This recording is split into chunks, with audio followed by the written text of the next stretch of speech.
আসসালামু আলাইকুম। যারা মাত্র 1500 টাকায় একসাথে পাহাড়, ঝর্ণা, হাওর এবং কি ঝুলন্ত ব্রিজ সাথে পালওয়েল পার্ক ঘুরে দেখতে চান, তাদের জন্য আজকের এই ভিডিওটি।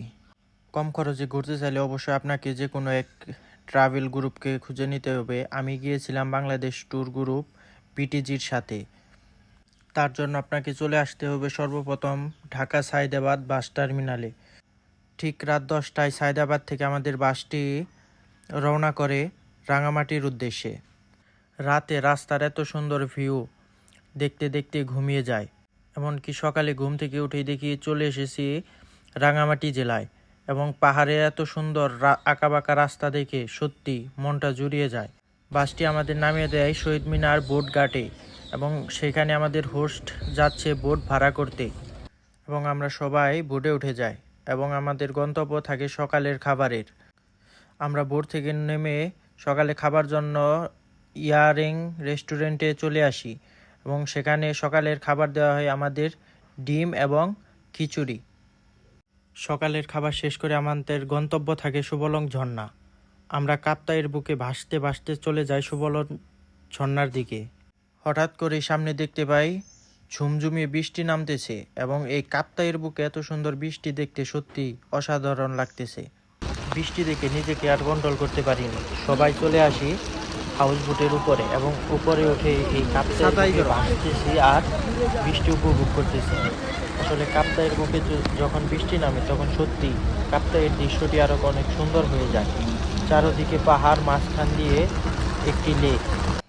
তারপর আর কি, সবার মতন আমিও বৃষ্টিতে ভিজতেছি এবং ভিডিও বানাচ্ছি। এভাবেই আস্তে আস্তে চলে যাই আমরা ঝর্ণার দিকে, এবং ঝর্ণায় গিয়ে দেখি যেহেতু বৃষ্টি হয়েছে অনেক পানি, সবাই গোসল করতেছে ঝর্ণায়। সবাই গোসল করতেছে দেখে আমি আর লোভ সামলাতে পারলাম না, আমিও নেমে গেলাম ঝর্ণায়, এবং কি ঝর্ণায় গোসল করে রওনা দিলাম আদিবাসী তাঁতপল্লী এবং বৌদ্ধ বিহারের উদ্দেশ্যে।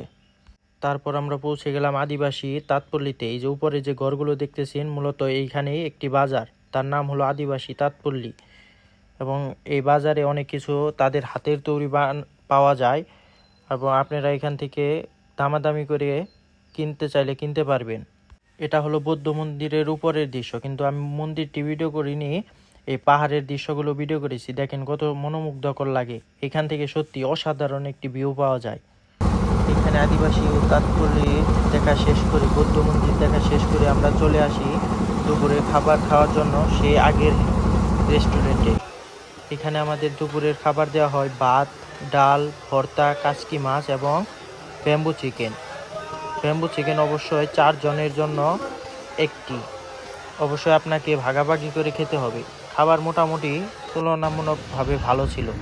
খাবার শেষ করে এখানে বসে বসে দোলনা তুলতেছিলাম আর ভিউ উপভোগ করতেছিলাম। সত্যি অসাধারণ ছিল ভিউ, এবং সেখান থেকে রেস্ট নিয়ে আমরা চলতে থাকি রাঙামাটির সেই বিখ্যাত জায়গা ঝুলন্ত ব্রিজের উদ্দেশ্যে। দেন আমাদের নামিয়ে দেই ঝুলন্ত ব্রিজে। আমরা এখান থেকে ঝুলন্ত ব্রিজ উপভোগ করতে থাকি। অবশ্য ঝুলন্ত ব্রিজে টিকিট লাগে। আপনারা যেহেতু ট্যুর গ্রুপের সাথে যাবেন, তাই ওইখানে সব টাকা অ্যাড করা থাকবে। আপনারা ঘুরে ঘুরে দেখবেন, আপনাদেরকে সময় দেওয়া হবে 1 থেকে 1.5 ঘন্টা। আপনারা রিল্যাক্সে ঘুরে দেখবেন সব কিছু।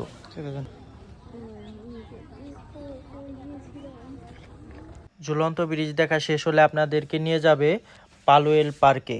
পালওয়েল পার্কে থেকে আপনারা সূর্যাস্ত দেখবেন। সত্যি এই জায়গাটি অনেক সুন্দর। যারা একবার যাবেন তারা আসলে এখানকার প্রেমে পড়ে যাবেন। বিশেষ করে পালওয়েল পার্কের এই জায়গাটা, এইখান থেকে দেখা যায় অনেক সুন্দর একটি ভিউ। আপনারা না দেখলে বিশ্বাসই করতে পারবেন না। এক পাশে এত বড় কাপ্তাই লেকের ভিউ, সেই সাথে এত সুন্দর একটি জায়গা। পালওয়েল পার্কে আপনারা ঘোরাঘুরি করে সন্ধ্যা 8টার দিকে চলে আসবেন। আগে যেখানে আপনাদেরকে নামিয়ে দিয়েছিল শহীদ মিনার বোট গার্ডে, সেইখান থেকে রাত 8টায় ঢাকার উদ্দেশ্যে রওনা দিবে। ভিডিওটি কেমন লাগলো অবশ্যই কমেন্ট করে জানাবেন, এবং কোনো তথ্য জানার থাকলে অবশ্যই কমেন্ট করবেন। ধন্যবাদ।